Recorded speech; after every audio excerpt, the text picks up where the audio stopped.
Peggy 18.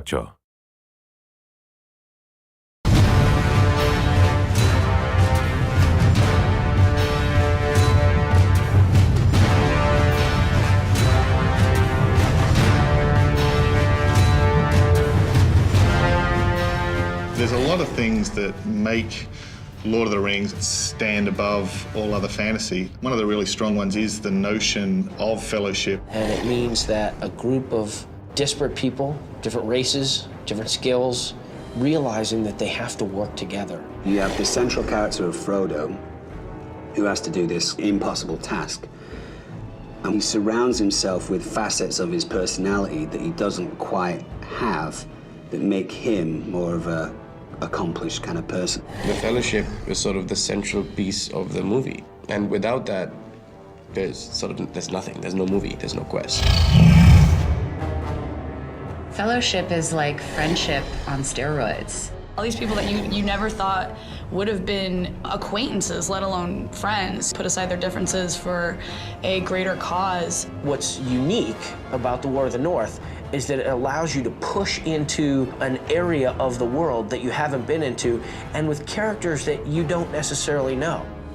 Allow me to introduce my companions, Eridan of the Dunedain and Farin of Erebor. The fellowship that we're following is Andriel. She's a master of elven magic.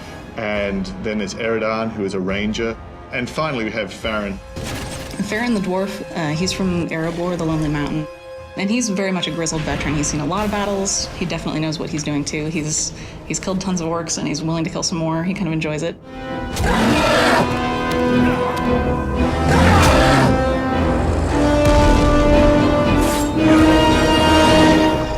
I'm like the guy that just wants to carry a big hammer and hit things with it. So, of course, I would play the dwarf. So you're telling me Brian Posehn, he picked the dwarf when he was in here?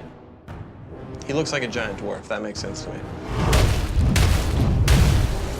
I was drawn to the female elf lore master first, mainly because she's the chick.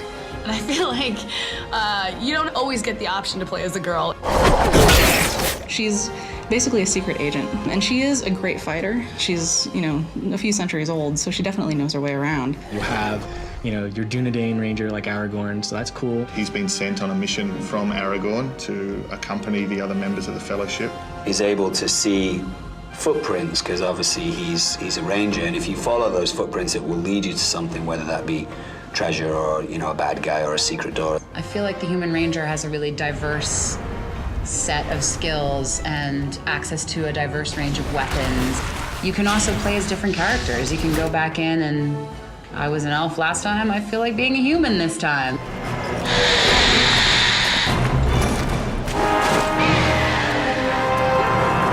Initially, they're sent on a mission by Aragorn, but as they head north, they start to piece together more elements of the story and discover a much greater threat.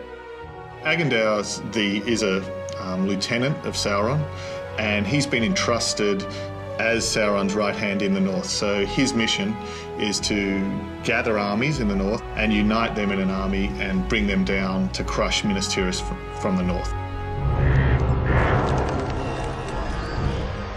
Agendaur, return at once and prepare your forces. We will have need of them soon. I think if you don't play this game multiplayer, you're kind of missing out on what makes Lord of the Rings Lord of the Rings. It's about going on a quest with other people. The cooperative game is incredibly important. You want to play with your friends. The idea of saving my friend from a battle sounds very noble. Take refuge here! Like when your friend is surrounded by 7 orcs and he's like, come on dude, help me out here. And you run and then you start killing and he's like, thanks. That feeling is a feeling I probably will never have in my life as a real human being. So to have that through the video game is wonderful. You can play either split screen or online. So if you want to play with a friend on the couch or if you want to play with a friend who's in another state, you can do that. And you can mix and match those, so you could have 2 of you on the couch and someone else playing online. And you have this feeling of your platoon, your group, your fellowship. And whenever you play online, you're actually taking your character into that other person's game.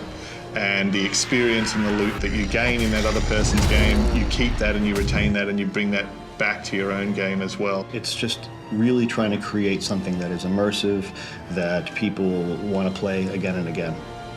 Lord of the Rings, War of the North is a game that, if you're into Lord of the Rings, this game is going to take up several months of your life, and having your wife go, "Are you playing that again?" And you going, "No, I'm emailing people, I'm getting work done."